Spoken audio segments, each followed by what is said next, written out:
one moment of exhaustion, one skipped safety step, one cost-cutting decision. That's all it took to transform ordinary workdays into the 6 most chilling workplace tragedies ever documented. These deaths happened in places you'd never expect, proving that any job can become deadly.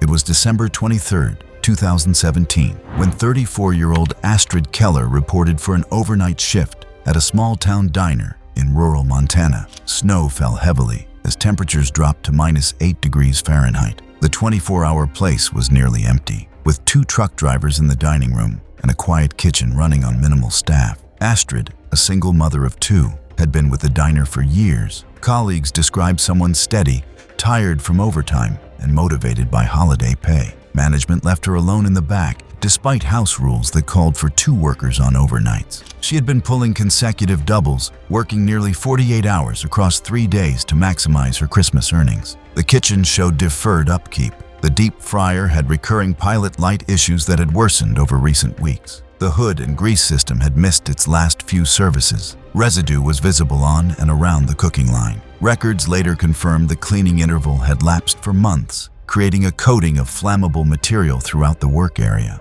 Dining area cameras documented Astrid moving through routine tasks with the methodical pace of someone fighting exhaustion. At an undetermined point late in the shift, the fryer's pilot extinguished again, the 3rd occurrence that evening. Procedure required a several-minute waiting period to allow gas to dissipate before any relight. Investigators concluded she attempted an immediate relight using a match or igniter. Incident interviews suggested this was a known practice at the location. Kitchen logs and witness interviews indicated the fryer was essential to the overnight menu, and Astrid had already relit it successfully earlier in the shift to keep orders moving. Unburned gas in the burner area ignited in a flash fire that moved quickly across grease-coated surfaces and into the hood plenum. The automatic suppression system discharged, but post-incident testing indicated limited suppressant reach into the burner compartment where she stood. Her polyester blend clothing ignited and rapidly melted into her skin as she moved out of the line toward the front. Interior cameras recorded her emergence into the dining area. Patrons contacted emergency services immediately upon seeing her condition. The volunteer department serving that stretch of highway was 23 miles away, with winter roads slowing the response significantly. By the time crews arrived, the fire had been contained to the cooking line and ventilation, but Astrid had already collapsed in the dining area. The coroner cited thermal injuries and inhalation as the cause of death. The survival interval was estimated at roughly 20 minutes, based on medical findings. An additional finding complicated the loss. Medical records showed early pregnancy, a detail not yet shared with family or employer. The discovery meant the incident had claimed 2 lives instead of 1. Investigators documented overdue hood service, a malfunction-prone fryer, and a lone worker practice that contradicted the diner's own guidelines. They noted that the incident began with a known hazard, relighting too soon after a pilot-out event. No criminal charges were filed. 3 months later, the diner reopened after remediation, fresh hood service, and equipment checks. The insurer settled modestly with the family. The case became a quiet reference in local safety meetings. Small kitchens, long shifts, and maintenance deferred until something breaks. Viewers will draw conclusions about responsibility. Some will point to management decisions and missed service. Others will see a worker under pressure, choosing speed over procedure. Both can be true in a place where one person covers what should be 2. The death certificate lists thermal injuries and smoke inhalation. The circumstances point to a several-minute safety step that could have preserved 2 lives and an ordinary winter night. It was May 8, 2018, when 41-year-old Quentin Drake started his afternoon shift at a busy coffee shop in downtown Portland. Rain pressed against the windows, the air inside warm and humid, with about 40 customers clustered around outlets. 2 weeks into the job, he had a reputation for reliability and speed, eager to stabilize his life after recent setbacks. Training covered drinks and workflow, not high-voltage troubleshooting in a rush. The shop's commercial espresso unit had been cycling off all morning, forcing resets and slowing service. With the on-site lead away and only one inexperienced coworker beside him, the queue lengthened. Receipts and camera footage later showed orders stacking as the machine stopped entirely. Countertops were slick from constant use, pitchers and towels returning damp to the same space where the unit sat. Under mounting pressure, Quentin chose to open the service panel. Footage shows the panel ajar. Investigators concluded he re-energized the unit while his hands remained inside, based on contact burns and breaker position. The machine ran on a 208 to 240 volt circuit. When power returned, an energized component made contact. He collapsed from an electrical injury consistent with ventricular fibrillation. Investigators documented arc marks on a small driver recovered near the open panel and heat scoring along the compartment edge, consistent with contact under power. Customers at first assumed a slip. A nursing student near the register began compressions, while others cleared space and called for help. Dispatch logs show paramedics arrived in roughly 8 minutes and transported him to a regional hospital. Despite prolonged efforts, he did not survive. Autopsy findings noted a pre-existing cardiac abnormality that likely increased his susceptibility to a fatal rhythm after shock, unknown to him and his employer. The evidence trail was specific. The panel was opened without lockout steps. Appropriate ground fault protection was absent or not functioning. Investigators noted the circuit was not GFCI protected, though applicability for commercial 208 to 240 volt espresso circuits varies by installation year and classification. The manufacturer had circulated advisories on harness insulation wear. This location had no record of the recommended service. Scene photos documented moisture around the base and a damp towel near the open panel, increasing risk.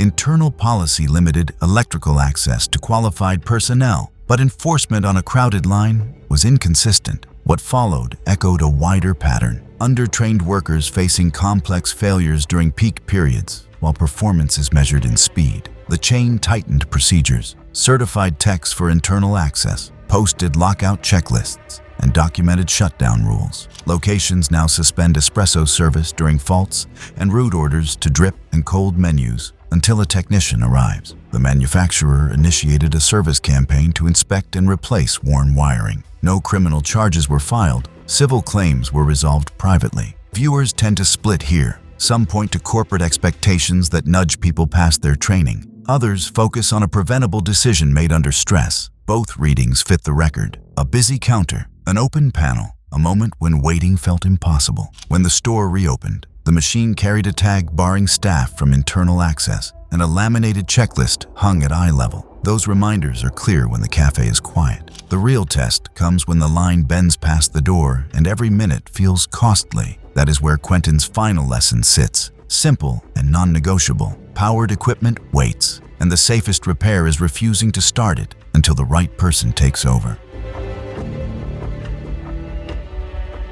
It was July 4th, 2016, when 29-year-old Winston Murray reported for a holiday shift at a county hospital in rural Texas. The morning heat pressed toward 90 degrees Fahrenheit, and staffing was thin. Winston was a quiet, careful worker who covered holidays so others could be home. Recent weeks had brought an efficiency plan that shortened inspection blocks, turning thorough checks into something closer to a race. His route included the medical gas storage room, concrete walls, steel racks, and rows of high-pressure cylinders. A recent supplier transition had left documentation incomplete. Internal messages emphasized speed and continuity of rotation, which investigators noted could discourage removing questionable cylinders. Housekeeping notices had lingered. Empty cartons staged at the threshold. A power strip brought in for a portable lamp, none critical alone, but each eroding the clean margins the room required. During rounds, a cylinder with fluctuating pressure readings was found near Winston's position. Investigators concluded he had been inspecting it based on his clipboard notes and equipment positioning. Procedure called for removing it from service, tagging it, and verifying the hydrostatic test mark. After the incident, his clipboard and a hand truck were found near the rack, a task left midstream. What followed was reconstructed from alarms, damage patterns, and staff accounts. People in the corridor felt a sharp concussion and saw a white plume push from the storage doorway as oxygen vented rapidly. Forensic analysis indicated structural failure near the cylinder shoulder with valve separation under pressure. The bottle became a projectile, struck the far wall, and ricocheted through racking. The release saturated the room with oxygen, lowering ignition energy and driving faster, hotter combustion. Investigators identified plausible sources, including an electrical arc, from the power strip or friction at impact. Security and hospital staff reached the room with extinguishers as building systems alarmed. Winston was found inside and pronounced at the scene. The medical examiner identified blunt force trauma consistent with a ruptured cylinder as the cause of death. Thermal injury was secondary. In a room many imagine as a fire hazard first, the fatal force came from motion and impact. The inquiry mapped a chain of small margins lost. Supplier records showed the failed cylinder was past its hydrostatic retest interval. Its sticker displayed a current date, later traced to a misapplied label. The compressed inspection schedule reduced space for judgment when a gauge misbehaved. The staged cardboard and power strip added ignition potential. Any one factor might have been survivable. Together, they removed choice. People will disagree on responsibility. Some will note management instructions that made speed the measure of success. Others will focus on a fluctuating reading that should have triggered an immediate pull. The record supports both views: gaps in documentation, a rushed checklist, and a worker trying to keep a hospital moving on a holiday. Afterward, state health authorities cited storage and documentation lapses. The hospital restored full inspection windows, locked suspect cylinders behind a cage, and cleared combustibles and power strips from gas rooms. Training now begins with a single idea. If a gauge misbehaves, the cylinder leaves the room before anything else happens. A year later, the room looks ordinary again. Clean floor, tagged returns, a stop work notice at the door. The inspection block runs longer than before. It cannot undo a loss on a hot morning, but it restores the margin this work requires, enough that a space built to store oxygen is less likely to turn it into momentum.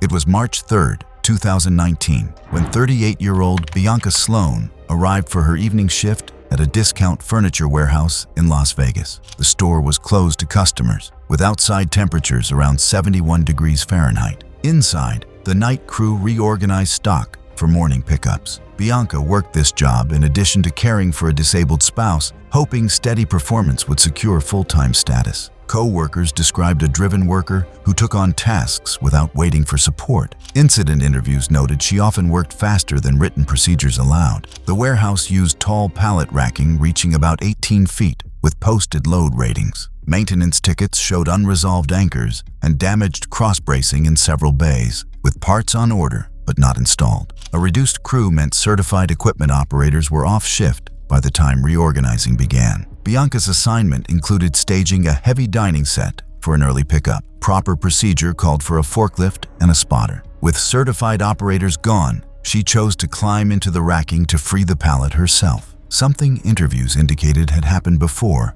on busy nights. The bay already carried multiple heavy items stacked high. Evidence suggests she was accessing the upper tier when the collapse occurred. Investigators concluded this based on her position in the debris field and the task assignment. The metal framework, stressed by chronic overloading and missing structural components, began to compromise under uneven distribution. Witnesses in distant aisles described a sharp metallic crash followed by a heavy rumble. The bay collapsed forward, uprights buckled, cross members tore, and furniture fell in a narrow arc. Ambient warehouse noise, HVAC blowers, conveyors, and packing machinery masked the initial sounds of deformation. No one nearby saw it happen. Investigators documented the dining set at roughly 800 pounds, including pallet and crate weight, exceeding the compromised bay's capacity once her added live load was present. A co-worker found Bianca during an inventory check when she did not respond. The medical examiner estimated a survival interval on the order of tens of minutes based on injury patterns. Chest compression likely limited her ability to call out over warehouse noise. Findings pointed to a chain, not a single mistake. The racking bay showed missing anchors and damaged bracing. Maintenance orders were open. The load exceeded posted limits. A lone worker attempted a task that required equipment and a spotter. Interviews described a work culture that rewarded speed, even when procedures required deferral until trained help arrived. The employer was cited by state OSHA. Penalties were modest. People will disagree on responsibility. Some will point to leadership that measured performance in units moved per hour. Others will focus on a decision to climb a loaded rack without the right equipment. The record supports both. Known repairs pending, posted limits ignored, and a worker trying to demonstrate value. After the citations, the company reinforced anchors, replaced damaged cross-bracing, and added a locked tagout on aisles pending repair. Forklifts were rekeyed after hours. A written rule barred internal climbing. A week later, the same dining set was retrieved with a forklift and a spotter, completed in about 15 minutes. The bay carried a fresh capacity placard and new anchor bolts, and a small notice reminded crews that rated limits include the person in the rack, because in a room built for storage, any extra weight becomes part of the math.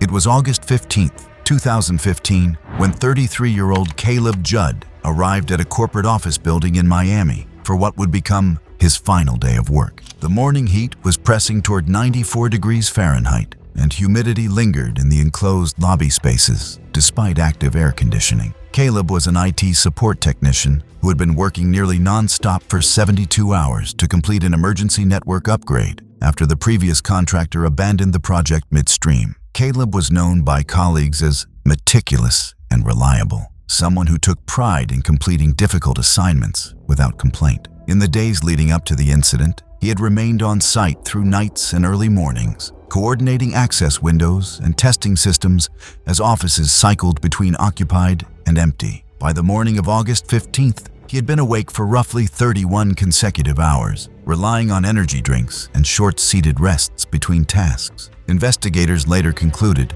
that severe fatigue likely impaired his ability to notice and respond to changes in his environment. The 30-story building's main passenger elevator had been out of service for 3 days due to maintenance. Records showed the car was parked several floors below Caleb's landing. Earlier in the week, temporary barricades had been placed in front of the elevator bank to prevent access. However, security footage from the morning of the incident showed those barricades were no longer present. Investigators later determined that the hall door interlock at that landing had been mechanically defeated for service, a condition that should have been accompanied by physical barriers and signage. Video footage shows Caleb approaching the elevator bank, slowing as he reached the doors. At that point, the hall doors were already able to slide open, exposing the hoistway despite the car being below. Investigators attributed this condition to the defeated interlock, combined with the absence of barricades. His behavior, pausing briefly and stepping forward, was consistent with someone expecting an elevator car at floor level, not an open shaft. When he stepped through the doorway, there was no car. Caleb fell into the hoistway and descended approximately 12 stories. During the fall, his body struck guide rails and structural components inside the shaft,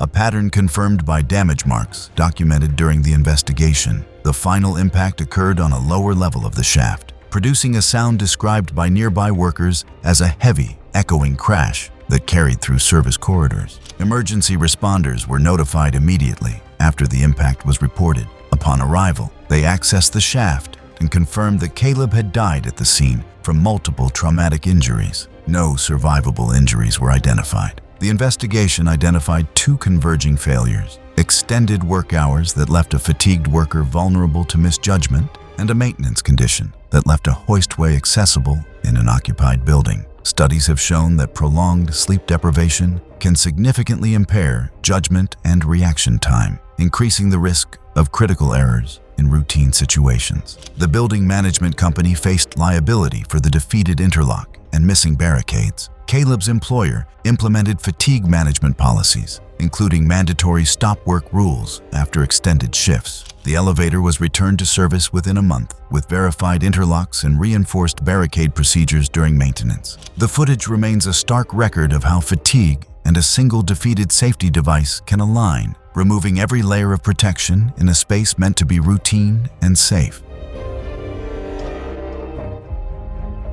It was November 11th, 2017, when 45-year-old Harriet Kirk arrived for an evening shift at a small-town Kansas bank. Outside, the air sat around 41 degrees Fahrenheit. Inside, the building was quiet after close. An assistant manager promoted only 2 months earlier, she was conscientious, the kind of person who color-coded files and stayed late when staffing ran thin. Her task was routine but delayed: inventory in the main vault and reconciliation of deposit records. Training on the vault had been basic. The branch used an older installation from the 1970s with a mechanical time lock and no internal phone. It had never been retrofitted. Keypad logs confirmed Harriet entered the vault after the doors were secured for the weekend. Evidence indicated she had left the heavy door mostly closed while working, a practice investigators noted was common at quiet branches to limit line of sight to cash trays. The time lock had been armed earlier. At a scheduled hour, it engaged the bolt work, preventing the handle from retracting the locking bars until the next opening window.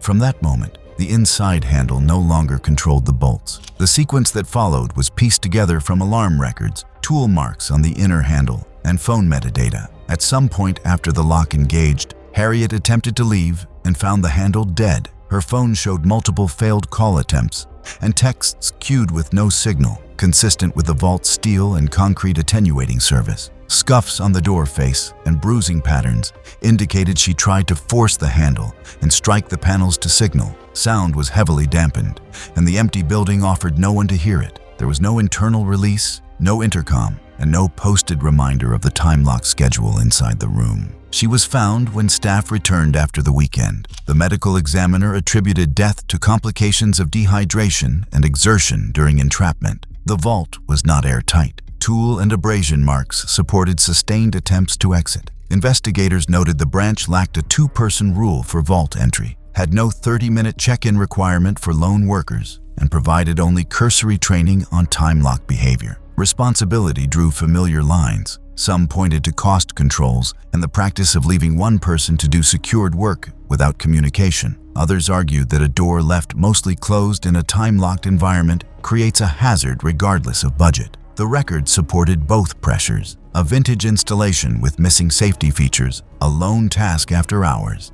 and a schedule that rewarded finishing work quickly. Regulators cited the bank for inadequate procedures and failure to provide emergency communication in secured spaces. The branch added an internal emergency phone and an inside release tied to the alarm, posted the time lock schedule at eye level, and implemented a two-person policy or 30-minute check-ins for any vault access. A door ajar interlock now sounds if the lock arms while the door is not fully open. A small change in protocol became the clearest epitaph. The vault still locks on schedule, but no one goes in alone. The older features remain: steel, weight, the ritual of bolts setting for the night. Yet the addition that matters most is simple: a second sign-off at the threshold. In a room built for security, the fix that might have saved Harriet was not more steel. It was another person on the other side of the door. Thanks for watching. Want to see more? Click on your screen now.